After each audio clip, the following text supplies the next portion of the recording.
La Comunidad Apostólica Efesios 2:20 presenta el programa Cátedra Bíblica. Sé que ya conoces bien la historia de la cruz. Un espacio de opinión orientado al análisis serio, crítico y objetivo de las Sagradas Escrituras, a fin de contribuir como herramienta eficaz en la formación y edificación del cuerpo de Cristo. Cátedra Bíblica, con la moderación de la hermana Isabel Palacios y el pastor Henry Contreras, por tu emisora Bendición 92.7 FM. Cátedra Bíblica.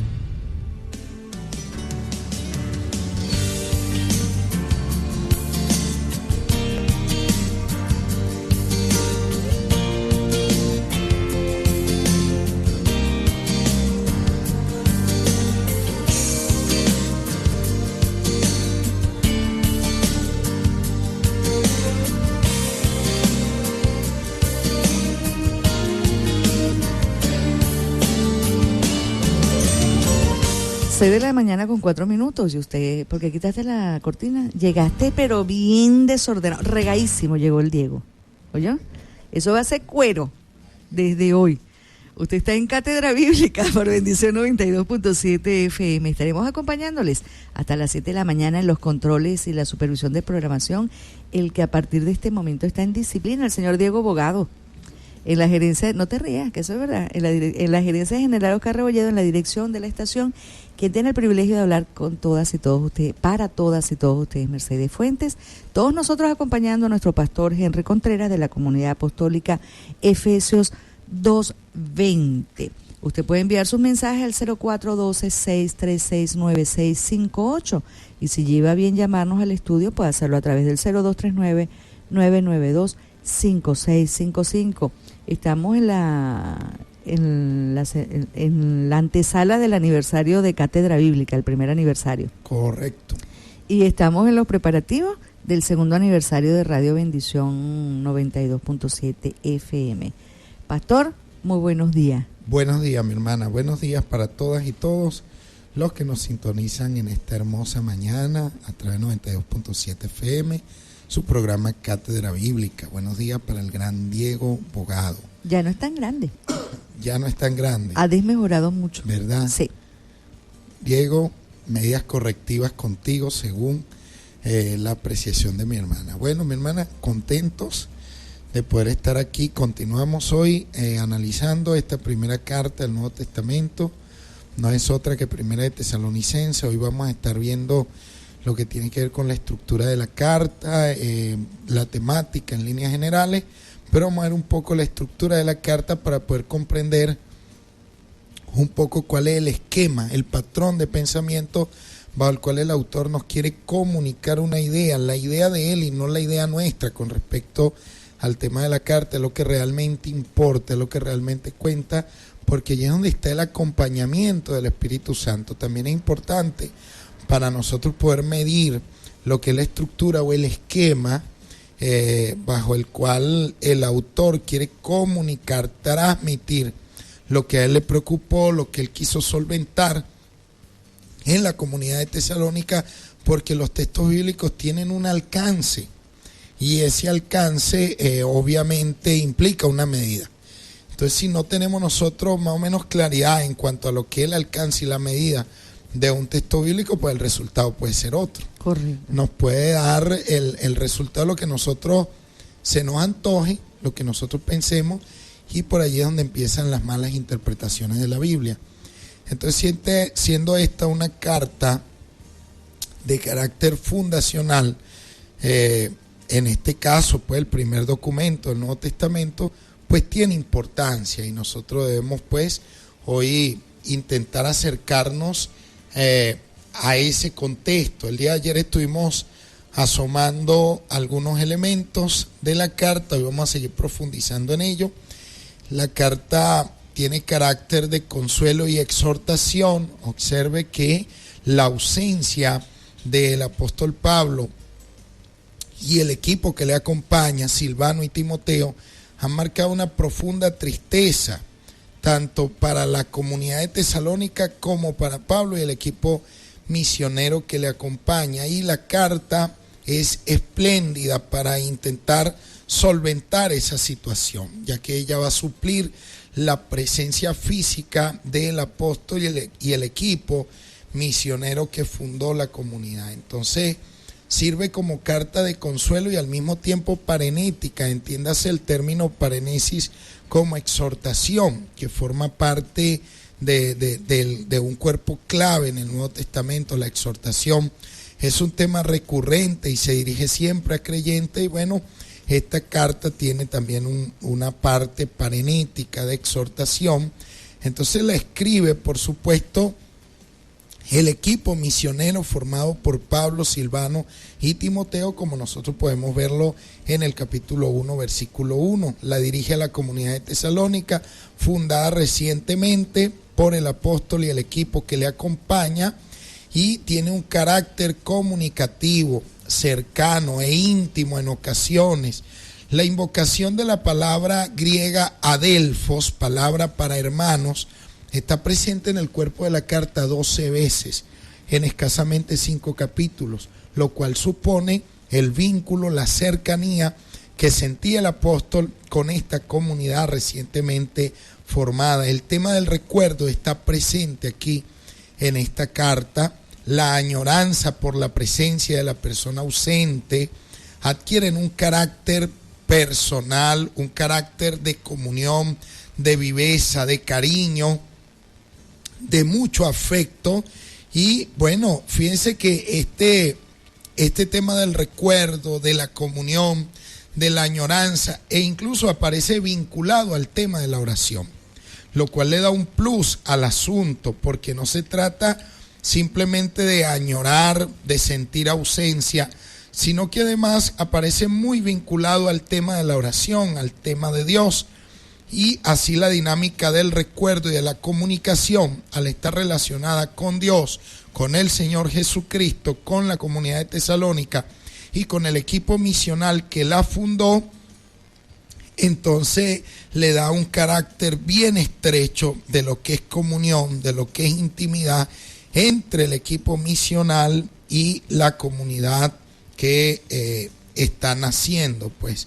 Entonces esto es bien interesante tenerlo presente, porque se puede decir que es un recordatorio, por eso hablamos del tema del recuerdo, es un recordatorio de la fundación de la comunidad con vistas a que ella reavive su fe, mantenga viva su esperanza, a que no olvide los orígenes de su fe, y cumple una función así la carta de tener un rico material con motivos que le ayuden a mantenerse firme en sus convicciones, a tener identidad en lo que ha creído. De tal manera que es bien interesante, por eso aquí el tema del consuelo y la exhortación que se descubre en la carta. También, por ejemplo, encontramos nosotros aquí presentes en esta carta que se quieren corregir deficiencias que existen en la fe de la comunidad. Nosotros vemos que esto va a ser típico de las cartas del apóstol Pablo y de las cartas del Nuevo Testamento. En líneas generales se intenta corregir deficiencias, lo cual no quiere decir que las cartas tuvieron generalmente un carácter circunstancial. Se escribía para corregir deficiencias por las cuales podían estar pasando las distintas comunidades. Entonces, por ejemplo, en el caso de la comunidad de Tesalónica, la inmensa mayoría de ellos tal vez era de origen gentil y por supuesto estaban muy metidos en las situaciones propias de los gentiles, que no tenían una formación en el Antiguo Testamento, no tenían una fe bíblica fundamentada en el Dios de Israel o en el Dios del Antiguo Testamento, y por lo tanto no sabían cómo vivir de esa manera. Pero, ¿qué sería más difícil? Y esto es una especulación histórica. ¿Qué sería más difícil? ¿Enseñar al gentil a caminar en los caminos del Señor? ¿O que el judío desaprendiera el ritualismo, para aprender a caminar en el camino del Señor. No, definitivamente el tema del judío, que el judío desaprendiera. Es bueno el punto que usted está tratando. Porque el judío, al tener un trasfondo bíblico, pero tener un paradigma, y me van a perdonar la palabra paradigma, es decir, tener una visión del Antiguo Testamento a partir de Moisés y la ley, y ahora tener que venir a tener una visión del Antiguo Testamento, pero ya no a partir de Moisés ni de la Torá, sino a partir de la persona de Jesucristo, su muerte y su resurrección. Eso para el judío era algo sumamente difícil. Hasta el día de hoy es algo sumamente difícil.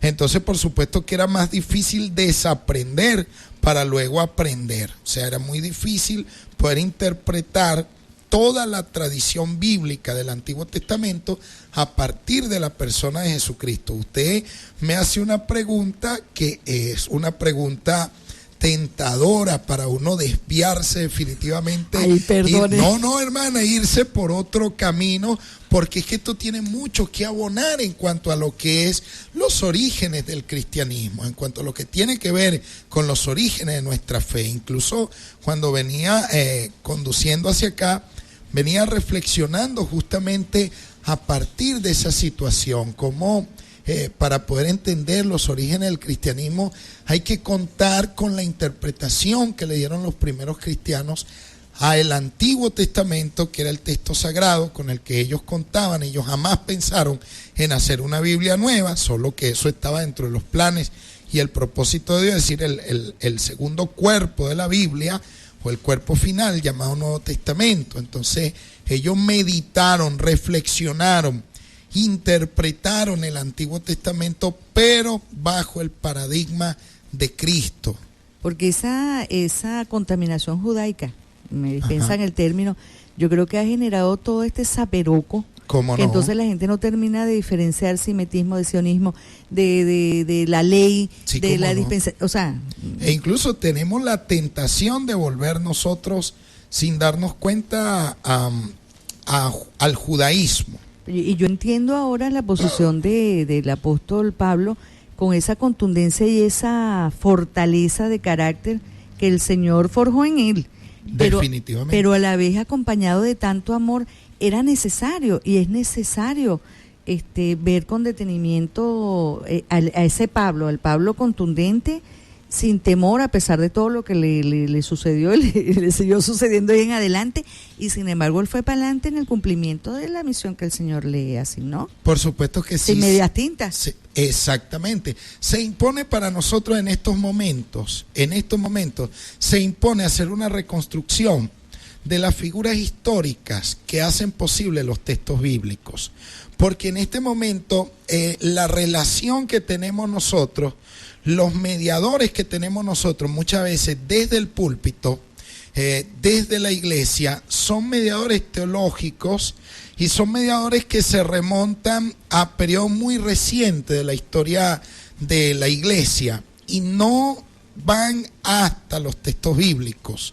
Entonces se impone para nosotros hacer una reconstrucción, un levantamiento histórico de figuras como Pablo, Pedro, Mateo, los apóstoles, en la medida que esto se pueda hacer, e incluso de la palabra iglesia, que nosotros podamos entender la dinámica de la iglesia como espacio efectivo de reunión y no como local, como muchas veces se entiende.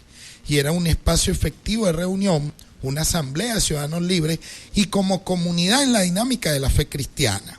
De hecho, nosotros en lo personal nos hacemos llamar comunidad apostólica y con toda una intención, porque la comunidad tiene que ver con un espacio de convivencia que va mucho más allá de un momento en el cual nosotros podemos reunir y después dejamos de vernos sin saber de nosotros, sin estar imbuidos en un entramado social desde el punto de vista de nuestra fe, que está elevado a otras dimensiones. El término griego adelphos, para hermanos. Comprender que no es un vínculo sanguíneo, sino que es un vínculo establecido por el Espíritu Santo. Entonces, cuando nosotros empezamos a ver esto, empezamos a hacer una reconstrucción del contexto histórico de nuestra fe, los orígenes de nuestra fe. Yo me estoy riendo porque yo imagino, ¿no? Uno va entrando al templo. Correcto. Y entonces uno sube el switch, ahorita soy hermano. Entonces cuando sale, ya no soy hermano. Exactamente. Porque en verdad esa reflexión que usted está haciendo es perfecta. Porque los templos no pueden ser concebidos como un espacio para la generación ritualista de un momento determinado. Pero así se han visto y se han mantenido así. Mientras que para la iglesia naciente, tenemos una llamada telefónica. Buenos días, Dios le bendiga. Su nombre, ¿dónde nos llaman, por favor? Ay, buenos días. Estoy aquí fascinada, estaba pensando para no interrumpirlo. No se preocupe, más. Sí, felicitaciones por esta semana de preámbulo para el aniversario de Cátedra Bíblica. Y bueno, gloria a Dios por esta emisora de radio que tenemos que da tan buena palabra. Amén. Miren, les quería decir algo a los dos, bueno, al equipo. Amén, amén. A Diego no, porque Diego está en disciplina, mi hermano. Bueno, pero todos estamos en un proceso. Amén. Mire, hermana, qué bonito es aprender. Yo tengo tiempo con Dios, pues, y estoy en mi proceso, pero desde que estoy escuchando el programa, he descansado. Gloria a Dios. Oye, descansado, he sido liberada de muchas cosas, hermana. Amén. Con la lucha, así como usted dice, de la vida diaria y todo eso, pero en Cristo. Amén, En amén. Cristo, hermano. Qué bonito ese trabajo que ustedes hacen. Dios me los bendiga y me los cuide. Amén. Gracias. Amén. Muchas gracias, amada. Favor que usted nos hace. Claro que sí, palabras como esas, uno las escucha y dice, vale la pena seguir madrugando, seguirse mojando, seguir haciendo el esfuerzo, porque Radio Bendición, pues, semana ya próximo al aniversario, pues, está haciendo un trabajo, mi hermana, un trabajo que definitivamente es un oasis en medio de tanto desierto, donde desierto comunicativo, pues, y no es presunción, es nuestra función, pues, nuestro papel como comunicadores desde la fe. Sabrá Dios a cuántos espacios podemos estar llegando, cuántos hogares, cuántas vidas destrozadas, pero en este momento llenas de esperanza, con ganas de vivir, con un paradigma distinto de interpretar la vida. Así pues que gracias, hermana, por esa llamada, y uno puede decir, vale la pena seguirse esforzando. Yo decía que si logramos que un alma a través de la frecuencia de Radio Bendición se salva, yo digo, he cumplido mi misión. Amén, amén. Por supuesto que sí, claro que sí. Bueno, tenemos unos mensajes, nos hemos puesto emotivos porque la hermana nos recordó lo que es el deber ser. Claro tenemos que sí. uno que, abre la mensajería con esto: bendiciones, amado apóstol. Excelente, eso es un excelente mensaje para abrir.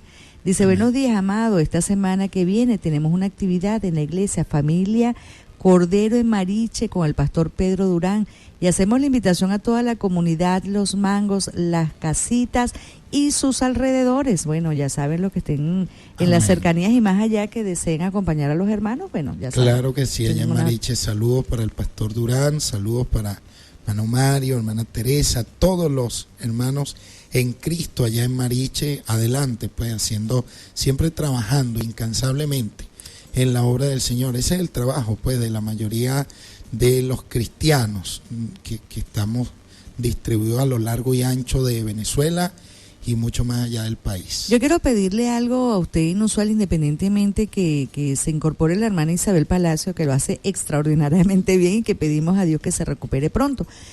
Me gustaría que usted pudiera estar tratando en alguna oportunidad justamente esas características de quienes escribieron, las características personales de quienes escribieron los libros. Amén, amén, amén. Porque usted habló de eso y me dijo, wow, es importante conocer sus características para también entender el por qué escribieron como escribieron. Claro que sí, ¿no? Y es excelente. Estos días vamos a estar, he sentido de Dios la inquietud de estar haciendo los estudios bíblicos más desde el punto de vista histórico, rescatar todo lo que tiene que ver con la historia de nuestra fe, y por supuesto que hay que rescatar el carácter de los autores de la Biblia, en la medida de lo posible, hacer una reconstrucción histórica, porque como veníamos comentando, muchas veces lo que media desde el púlpito es más teología que, que la historia de los personajes, del texto, su teología, sus luchas,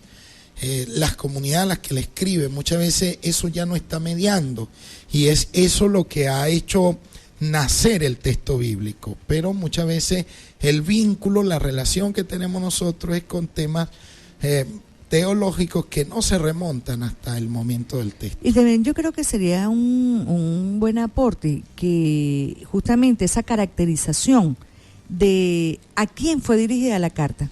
Excelente. Porque eso... no es igual la comunidad de Tesalónica que la de Corintios, por Exactamente. ejemplo. Y si conocemos, porque yo descubrí esta semana cosas impresionantes con este libro, esta epístola, ¿verdad? Cosa que yo no sabía que era el primer libro, que lo escribió en el 51, bueno, todo ese tipo de cosas. Si nosotros conocemos también a quién fue dirigido, también podemos entender el por qué escribieron lo que escribieron. Por supuesto que sí, por supuesto que sí. Eso es lo que no se debe perder. Uno estudiando puede identificar por lo menos 6 elementos en el proceso de comunicación, y tienen que ver con el emisor, el mensaje, el receptor, el código, la referencia y el canal. Nosotros vemos aquí el canal literario desde el punto de vista epistolar y está sumamente claro. Sabemos quién es el emisor, sabemos quiénes son los receptores, en este caso de Pablo y los tesalonicenses, el mensaje que está transmitiendo de consuelo y de exhortación. Vamos a ir viendo cómo está estructurado el cuerpo de la carta, su primera parte, y cómo vamos a ver que en su primera parte hay una invocación de parte del apóstol. En su momento nosotros vamos a ir viendo eso tanto en la primera parte del cuerpo de la carta como en la segunda parte del cuerpo de la carta, y vamos a ir descubriendo cómo el tema dominante tiene que ver de la esperanza y del consuelo, tiene que ver la venida del Señor y no la ida de la iglesia. Entonces, al nosotros poder viendo lo que es la estructura, ir viendo la estructura de la carta, vamos a ir reconstruyendo todos estos elementos desde el punto de vista histórico. Yo ando más perdida que el hijo de Limber. Perdida, pero no en el mundo, cuidado. Mire, hoy es el día aniversario de Cátedra Bíblica.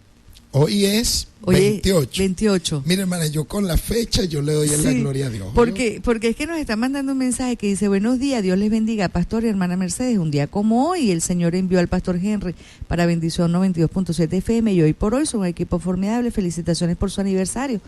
Gloria a Dios. Gracias, hermana. Gracias, hermano. Bueno, están felicitando y yo me estoy gozando porque ahora es que estoy cayendo en cuenta de la fecha. Gloria a Dios.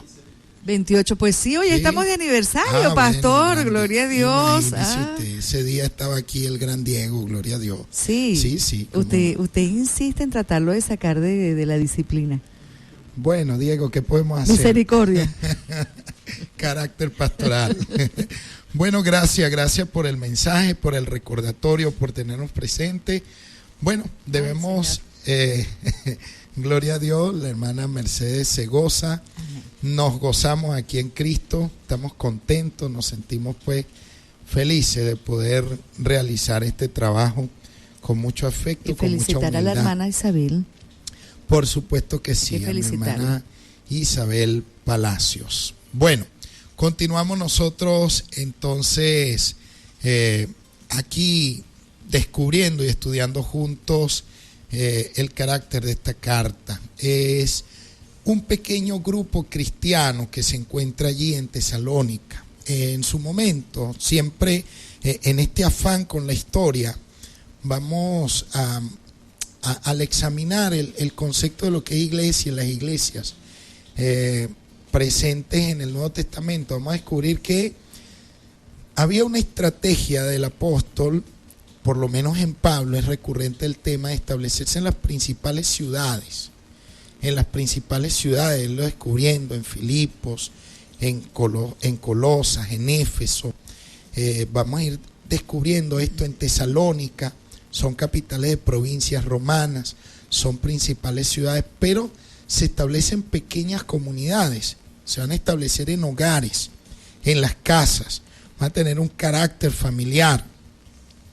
estudiar el concepto del pater, del padre de familia. O sea, vamos a ir viendo todo esto y vamos a ver que son comunidades pequeñas, grupos de 40, 50 personas máximos en las iglesias más grandes. Contrasta abiertamente con las mega iglesias de hoy por hoy. Era mucho más fácil entonces el pastorearlas realmente. Nosotros necesitamos irnos acercando realmente a esto, ¿no? Porque vale la pena restaurar esto en donde están los orígenes de nuestra fe. Yo tengo una tesis muy particular y con esto mi intención no es ofender ni confrontar a nadie. El que lo quiera hacer lo va a tener que hacer solo, porque para pelear se necesitan dos. Amén. Yo soy de la opinión que las iglesias, las comunidades cristianas, congregaciones, mejor dicho, debe ser en poco número. Porque ¿cómo un pastor puede dedicar el tiempo a cuidar las ovejas que el Señor le ha dado? Si son muchísimos, no tiene tiempo. Cuesta verlos. No, imagínense. Cuesta verlos. Yo decía, yo prefiero que haya muchísimos pastores ocupándose de pocas ovejas. Ese es el modelo que aparece reflejado en la Biblia. Y cuando estemos viendo esto, lo vamos a ver, lo vamos a probar con contundencia, porque las cartas locales están cargadas de nombres personales. Si se habla de nombres personales, es porque quien escribe los conoce, tiene trato, comunicación con ellos. Habla de sus problemas, se ocupa de ellos, los atiende, los supervisa.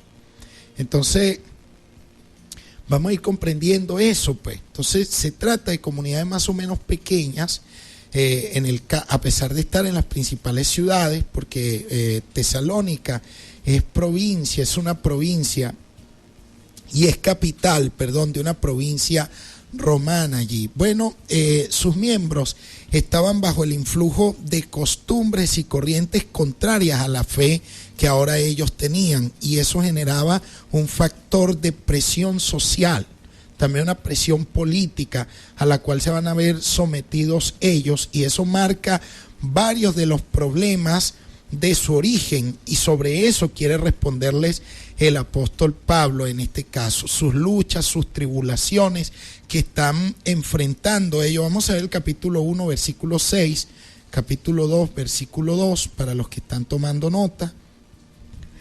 Capítulo 1, versículo 6, capítulo 2, verso 2, luego el versículo 14. Vamos a ver qué textos tiene. Dice, y vosotros vinisteis a ser imitadores de nosotros y del Señor, recibiendo la palabra en medio de gran tribulación, con gozo del Espíritu Santo. Amén. Recibieron la palabra en medio de gran tribulación, y los que quieran contextualizarse pueden ubicarse en Hechos de los Apóstoles, capítulo 17. Nosotros no lo vamos a hacer en este momento. Capítulo 17 del verso 1 más o menos hasta el 11 o hasta el 10, donde se narra cómo se dio la predicación del Evangelio allí en la comunidad de Tesalónica. 2:2, por favor. Pues habiendo antes padecido y sido ultrajados en Filipos, como sabéis, tuvimos de nuevo en nuestro Dios para anunciaros el Evangelio de Dios en medio de gran oposición. Fíjense, viene Pablo de una oposición fuerte en Filipos, va a llegar a Tesalónica y experimenta de nuevo otra fuerte oposición. O sea, es recurrente, y Pablo recurre a esto, recuerda esto para animar a los creyentes de Tesalónica que no desmayen, que lo que le ocurrió a él les puede estar ocurriendo a ellos, le ocurrió también al Señor Jesucristo, así que les invita a seguir adelante. 2:14. Porque vosotros, hermanos, vinisteis a ser imitadores de las iglesias de Dios en Cristo Jesús que están en Judea, pues habéis padecido de los de vuestra propia nación las mismas cosas que ellas padecieron de los judíos. Fíjese usted, entonces, cómo se va marcando esto, se va marcando su tribulación, su persecución, su angustia, y Pablo dice que les están imitando a las iglesias, están imitando a ellos, e incluso están imitando al Señor Jesucristo. Y bueno, los judíos empeñados allí en eso, aquellos judíos desde el punto de vista histórico, pues, capítulo 3, versículos 3 y 4. A fin de que nadie se inquiete por estas tribulaciones, porque vosotros mismos sabéis que para esto estamos puestos. Porque también estando con vosotros, os predecíamos que íbamos a pasar tribulaciones como ha acontecido y sabéis. Amén. Fíjese usted. Se los dije. Se los estoy diciendo continuamente. Detrás de esta hostilidad, Pablo reconoce el poder de Satanás. Vamos al capítulo 2, versículo 18 y el capítulo 3, verso 5. Por lo cual quisimos ir a vosotros, yo, Pablo, ciertamente, una y otra vez, pero Satanás nos estorbó. Fíjese, allí Satanás significa adversario. Los judíos han sido adversarios, se han dejado usar por el enemigo. Ellos han organizado la ciudad. Estuve investigando un dato bien interesante allí. Es que en Hechos 17, a ver si es 17:5, investigando algo que he estado buscando. Ok, ¿lo tiene? Sí. Léalo, por favor. Entonces los judíos que no creían, teniendo celos, tomaron consigo algunos ociosos, hombres malos, y juntando una turba, alborotaron la ciudad, y asaltando la casa de Jasón, procuraban sacarlos al pueblo. Fíjese usted, léalo hasta el 7. Pero no hallándolos, trajeron a Jasón y a algunos hermanos ante las autoridades de la ciudad, gritando: estos que trastornan el mundo entero también han venido acá, y a los cuales Jasón ha recibido, y todos estos contravienen los decretos del César, diciendo que hay otro rey, Jesús. Fíjese cómo organizan, y esta organización viene de los judíos. ¿Y retrucan con Jasón? ¿Cómo no? Por supuesto, porque se estaban hospedando allí, ¿verdad? Entonces, como sacan a Pablo, no los encuentran a los responsables, entonces arremeten contra el sitio donde se estaban celebrando estas reuniones. Al Jasón ser nativo de allí, entonces lo van a juzgar por las leyes de allí y empiezan a formar una estructura legal para falsificar la verdad. ¿Sí? No, es que acaba usted de decir algo que me llamó la atención. Como él era de allá, era juzgado conforme a las leyes de allá. Exactamente. Quiere decir que en aquel entonces las personas eran juzgadas conforme a las leyes de su lugar de origen y no del sitio donde se encontraban en el momento. Bueno, sí, conforme a las leyes del lugar de origen, pero hay que ver que el lugar de origen está dominado ampliamente desde el punto de vista político por el César. Entonces, aquí, fíjese que el juicio último que se va a apelar va a ser al César. Resulta ser que los ciudadanos romanos y los pueblos que entraban bajo la hegemonía del César tenían que hacer un juramento de fidelidad, de lealtad al César, de lealtad del culto al emperador. Entonces aquí se está contraviniendo los decretos del César porque se contrapone al César con Jesús, se contrasta con otro rey. Y a partir de ahí entonces se puede levantar un juicio legal. Fíjense que por eso Pablo dice allí en 2:18 de 1 Tesalonicenses que había querido ir una y otra vez, pero Satanás se lo estorbaba. Habían decretos, había una organización, una estructura legal en la ciudad para que el apóstol no entrara. Pero es que no solo comprometían su devenir legal, jurídico, cultural, sino que también comprometían su espiritualidad. Por supuesto que sí. Es que a los judíos no les interesaba el César. El poder. Exacto. Y ellos tenían un problema serio con que se presentara Jesús como el Mesías. Ellos no iban a estar de acuerdo con eso. Estos problemas para Pablo no se le terminaron jamás. Él en Jerusalén, cuando fue a Jerusalén, lo estaban esperando. Lo estaban cazando. La gente son tremendos. Sí, vale. Hay que darle la gloria a Dios por todo esto. Wow, respeto mucho a Pablo yo. Definitivamente.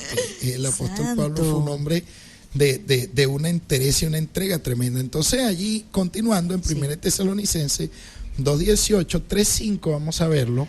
Por lo cual también yo, no pudiendo soportar más, envié para informarme de vuestra fe, no sea que os hubiese tentado el tentador y que nuestro trabajo resultase en vano. Fíjese que Pablo no tenía la entrada libre, tenía que estar enviando otras personas. Entonces a él lo tenían como cabecilla, pues. Cuando llega a Jerusalén se lo dicen que él vive trastornando y habla contra el templo, habla contra la ley, contra sus costumbres, sus tradiciones, y lo querían linchar, lo querían matar. Entonces se ve que detrás de esta hostilidad, de esta oposición, está escondido el poder de Satanás, Y nosotros vemos que estos problemas o esta situación, estas circunstancias bajo las cuales padecía la comunidad de Tesalónica, hay que buscarlas en la misma fe mesiánica. Los primeros cristianos tenían una fe mesiánica, es decir, una fe en Jesús como el Mesías prometido. Y como el Mesías que venía, no que la iglesia se iba, sino como el Mesías que venía para reinar. Pero no decimos la segunda venida de Cristo. La segunda venida de Jesucristo. O dice la primera arrebato ¿cómo es? La primera idea de la iglesia, es ¿no? Que la palabra Maranata significa Cristo viene, pero la iglesia la ha entendido como la iglesia se va. Entonces, fíjense que la fe en el Mesías, y el Mesías venía para reinar. Y todos los textos bíblicos dan cuenta es de la venida de Jesucristo, no de la ida de la iglesia. Pero yo no entiendo por qué se predica la ida de la iglesia cuando la Biblia habla claramente de la venida de Jesucristo.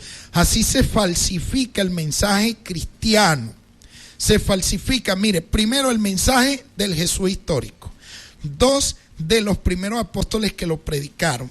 De las cartas del Nuevo Testamento que dan constancia es de la venida del Mesías para reinar en un mundo que le adversa. Entonces se habla de la venida del Mesías, pero nosotros queremos hablar es de la ida de la iglesia. Entonces nosotros por eso debemos reconstruir históricamente lo que enseña realmente la Biblia, no estar enseñando teologías paralelas a la Biblia que no nos ayudan en nada. Entonces, la adversidad proviene de esto, de una fe mesiánica. Los judíos perseguían a la iglesia por predicar que Jesús es el Mesías. Y en el mundo gentil también la iglesia padecía por creer que Jesús era el Mesías. ¿Cómo es posible esto? Bueno, para los judíos Jesús no fue el Mesías sino un impostor. Y para los otros lugares gentiles, ellos no aceptaban otro rey que no fuese el César. Entonces iba a tener persecución la iglesia, tanto en territorio judío como en territorio gentil, y esto es lo que estamos viendo nosotros aquí. Ellos, su nueva práctica ahora era la fe en el Mesías, y eso traía problemas desde el punto de vista social, desde el punto de vista político, por la categoría de reino. Porque cuando hablamos del Mesías, estamos hablando de una categoría de reino, un mensaje de reino, pero no el reino entendido como hoy en día, que tiene que ver con casa, con carro, con plata, con este tipo de cosas. No, mal podríamos nosotros hablar de reino bajo esas categorías, cuando, por ejemplo, a manera de ejemplo, vamos a ver solamente a manera de ejemplo Apocalipsis capítulo 1, versículo 9, para que nosotros veamos esta característica de reino, cómo se puede hablar de reino en estas condiciones. Yo, Juan, vuestro hermano, y copartícipe vuestro en la tribulación, en el reino y en la paciencia de Jesucristo, estaba en la isla llamada Patmos, por causa de la palabra de Dios y el testimonio de Jesucristo. Mire la categoría de reino enmarcada aquí en un contexto de tribulación, es decir, de persecución, de angustia. ¿Podrá hablar alguien de reino cuando está siendo perseguido? ¿Podrá hablar alguien de reino cuando se encuentra en Patmos? Y por cierto, no es un paseo turístico, sino que estamos hablando de una isla rocosa considerada como una cárcel en periodo de Domiciano, donde Juan ha sido desterrado por predicar la palabra de Dios y por ser fiel al testimonio de Jesús. Entonces se podrá hablar de categoría de reino en estas condiciones. Entonces fíjese usted que la fe mesiánica consiste en un mensaje de reino, pero no consiste en confundir reino con lo que tiene que ver con añadidura, como muchas veces pasa en este tiempo, y así se falsifica el mensaje desde la Biblia. Se toma la Biblia para falsificar el mensaje. Entonces nosotros debemos rescatar esto. Fíjese usted la dificultad desde el punto de vista social. Amén. La dificultad. Queremos que nos añadan en prosperidad material, pero no pedimos que nos añadan en misión. Eso es tremendo lo que nos está pasando ahora. Queremos un evangelio muy acomodado, un evangelio muy light, un evangelio sin compromiso. Una tarjeta de crédito. Exacto, y bajo esa categoría es que nosotros venimos a hablar ahora de reino, pero si estudiamos la fe mesiánica, que tiene que ver con una palabra de reino, de gobierno, de influencia, porque sí la tiene. De hecho, cuando estudiamos el concepto de entrada, nosotros vamos a ver cómo está entrando Pablo como un general, está entrando la misión, están entrando como para establecerse, como las iglesias son como cabezas militares que se van estableciendo en las principales ciudades para conquistar, para ir conquistando ciudades donde van entrando. Y eso nosotros vamos a tener que verlo. Se ve como una marcha triunfal de parte de Jesucristo. Y vamos a ver las categorías que emplea el apóstol Pablo. Todo eso está claro, nada de esto es inventado. Pero en este caso nosotros vemos la hostilidad que hay por ese mensaje mesiánico que tiene que ver con el reino de Jesús como el Mesías. Y esto obviamente lo proclamaban los primeros misioneros cristianos.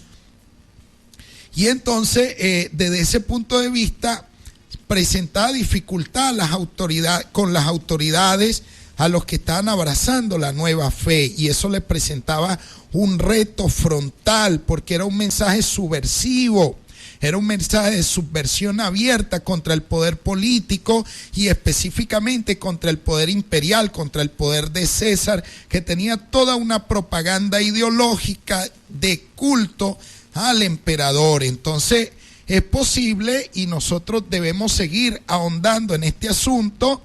Fíjese, por ejemplo, capítulo 4 de Primera de Tesalonicenses, versículo 13, donde nosotros vamos a ver el tema de la tristeza que hay allí.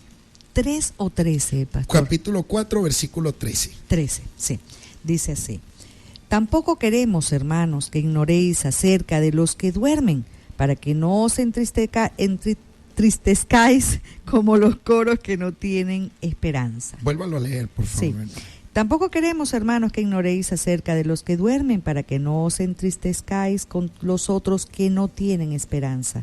Amén. Yo dije coros y es otros. Exacto. Disculpen. Con los otros que no tienen esperanza. Mire, aquí Pablo va a tratar el tema de la tristeza, uno de los temas más profundos en los que estaba sumergida la comunidad de Tesalónica. Ahora, esa tristeza, estaba por los difuntos, por los que duermen. Allí la expresión duermen es por los que han muerto. Ellos no sabían qué iba a pasar con los muertos, con los difuntos. Acuérdense que es la primera carta del Nuevo Testamento. Todavía no está claro el tema de la resurrección aquí. Esto lo tenemos que analizar desde el punto de vista histórico. Entonces, ellos están muy metidos en una tristeza por el destino de los difuntos de la comunidad. ¿Y de qué clase de tristeza se trata esto? Bueno, vamos a ver nosotros, por ejemplo, que ellos no están muriendo de muerte natural. Ellos están muriendo por causa de la persecución. Están diciendo que contravienen los decretos de César. La comunidad, el entramado social los rechaza, los denuncia, los entrega. Y ellos están muriendo por esta razón. Fíjese que el verso 14, allí el capítulo 4, y todavía no lo estamos estudiando, pero estamos asomando de paso esto.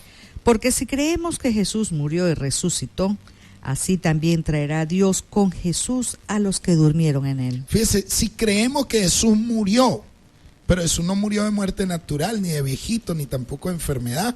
Tuvo una muerte trágica, violenta, cruel, fue perseguido, fue acorralado, fue casado. De esta misma forma está siendo perseguida la comunidad de Tesalónica, casada, asediada. Entonces nosotros estamos viendo una estructura, un entramado social, político, organizado por creer en Jesús como el Mesías. Entonces los judíos organizaron el asunto para que fueran perseguidos allá en Tesalónica desde el punto de vista de César y en Jerusalén desde el punto de vista de las tradiciones de Moisés. Imagínense usted, intentaban asfixiar la fe de los primeros cristianos de la manera que fuese posible.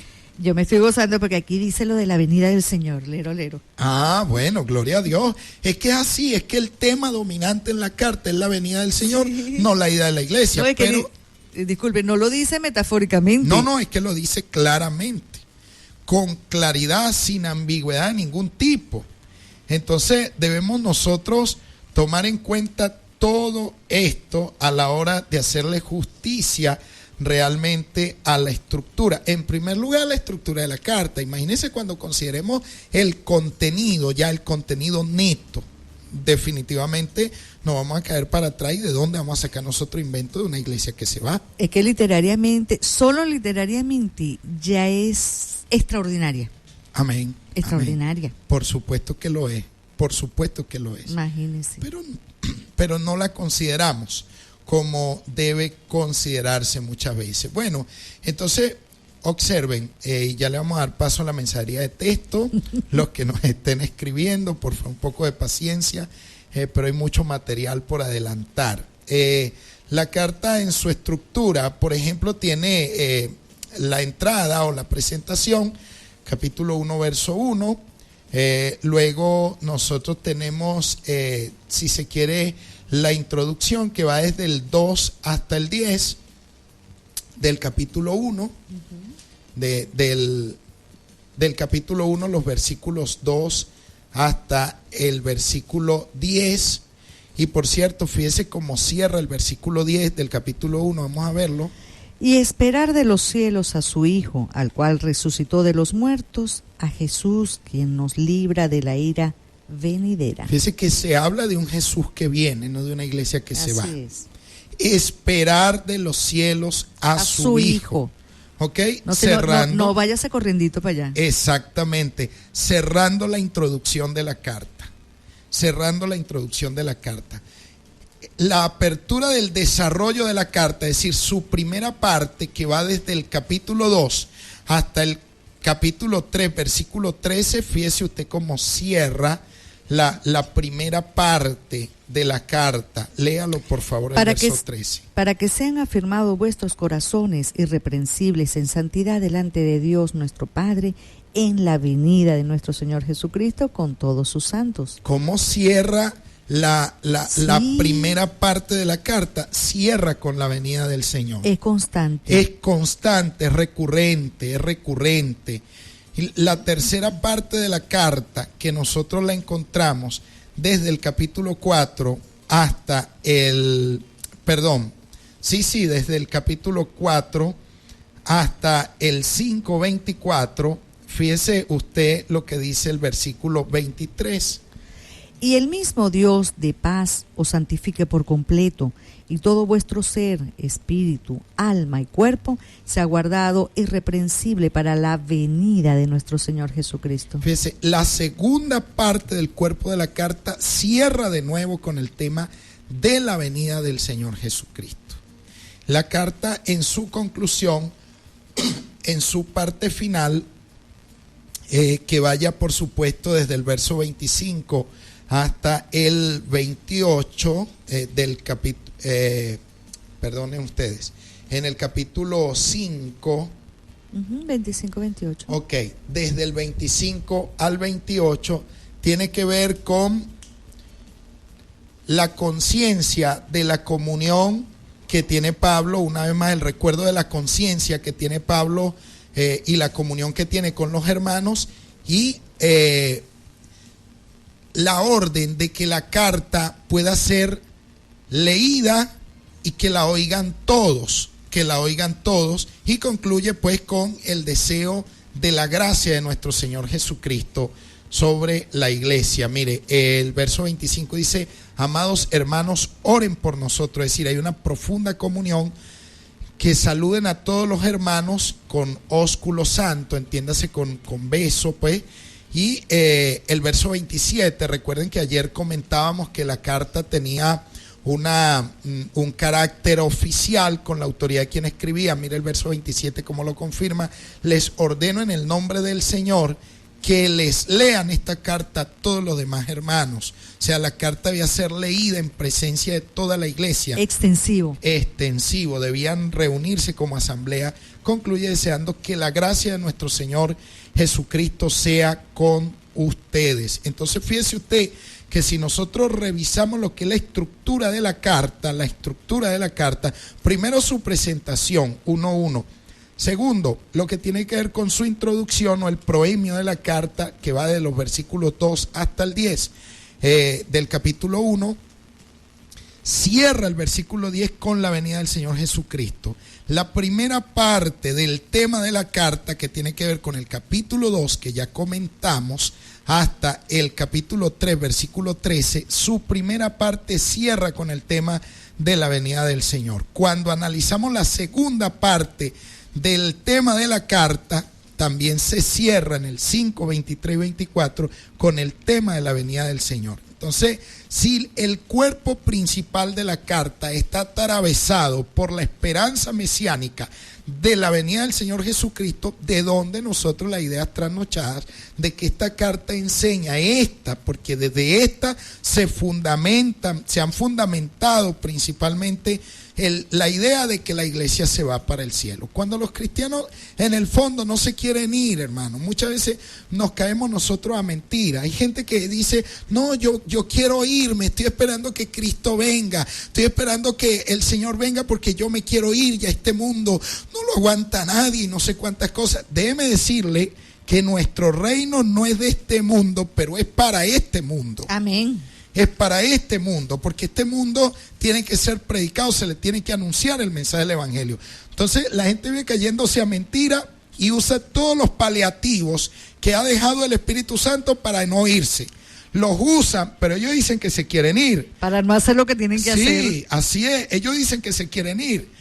Pero ¿por qué usan todos los correctivos, los paliativos para no irse? Porque la Biblia prevé el mecanismo de la sanidad, y cuando están enfermos corren a pedir oración, porque no, si pide oración es porque no te quieres ir, porque si te quisieras ir, bueno, si te mueres te vas y punto.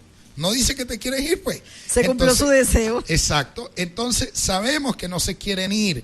Pues si se quisieran ir, entonces no buscaran en la oración un recurso de sanidad para seguir aquí. Claro. Entonces nosotros debemos ver lo que los textos bíblicos enseñan. Y yo sé que muchas veces esto no cae muy bien en lo que tradicionalmente se ha enseñado, pero ¿cómo podemos hacer si es lo que muestra con toda claridad la carta? Cuando lleguemos en su momento de ver el tema del arrebatamiento, nosotros vamos a ver a qué se refiere el apóstol con la expresión arrebatamiento y con el tema del cielo. ¡Wow! ¡Qué tremendo! Disculpen ustedes la mensajería de texto, hermana, lo que queda sí. lo toma usted en la mensajería de texto. Yo me despido hasta el día de mañana. Bendiciones. Bueno, amén. Buenos días, pido oración por salud y liberación de vicios. Aquí dice el nombre de 2 personas. Dice 1000 bendiciones para ustedes y mucha fortaleza. Dios les bendiga. Dios les bendiga a usted también, mi hermano. Buenos días, bendiciones, Pastor Henry. Les saluda Daniel Zambrano desde Mariche.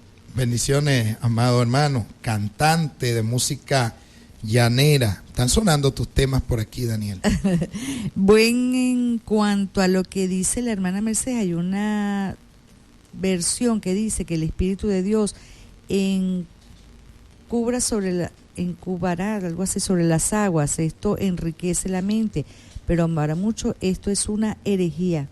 No entiendo. Pero ¿qué dijo usted de eso? Que el Espíritu Santo, lea el mensaje Yo otra no vez, dije por nada favor. del Espíritu Santo. Lea el mensaje dice, otra vez. bueno, en cuanto a lo que dice la hermana Mercedes, hay una versión que dice que el Espíritu de Dios incubaba sobre las aguas. Esto enriquece la mente, pero para muchos esto es una herejía. Ah, ok, ahora sí estoy entendiendo. Yo no entiendo. Bueno, sí que, aunque la hermana Mercedes no ha dicho eso hoy, no lo ha dicho, ella no está argumentando de esa manera, ella ha dicho muy claro que ella no ha estudiado teología. Eso, para poder expresar lo que está allí, eso está sobre Génesis 1:2, donde se dice que el Espíritu Santo aleteaba, era como un ave primordial que estaba empollando la creación, la estaba incubando. Sí, eso es aceptable desde el punto de vista bíblico. Pero cuando yo dije eso. Pero usted no lo ha dicho. usted no Por lo ha favor, dicho. no ponga en mi pecado que yo no he cometido, ni Diga- palabras que yo no diga. Eso puedo haberlo dicho yo en algún momento y yo sí asumo responsabilidad sobre eso y sé lo que estoy diciendo. Yo no con puedo respecto decir a algo eso. que ni siquiera sé. Pero ella no lo ha dicho. Bueno, pastor y pastora Mercedes, yo no soy pastora. Me da fortaleza su clase, pido oración y es de Turgua. Soy fiel oyente de ustedes. Bueno, muchísimas gracias, que usted se mantiene en sintonía de Radio Bendición y su espacio Cátedra Bíblica. Despedimos el programa por el día de hoy, un programa aniversario. Amén, amén, claro que sí. Celebrado de la mejor manera, que es alimentando, no quiero verte, Diego, alimentando nuestro espíritu, alimentando nuestro conocimiento. Despedimos el programa por la mañana de hoy, les esperamos mañana a las 6 de la mañana con un programa similar, probablemente mejor que este. Amén, claro que sí. Estuvimos acompañándoles en los controles y supervisión de programación Diego Bogado, la gerencia general Oscar Rebolledo, en la dirección de la estación, quien ha tenido el privilegio de hablar para todas y todos ustedes, Mercedes Fuentes, todos nosotros acompañando a nuestro pastor Henry Contreras de la Comunidad Apostólica Efesios 2:20. Queden en sintonía de Radio Bendición y toda su programación. Nos despedimos hasta el día de mañana. Dios los bendiga a todos. Chao.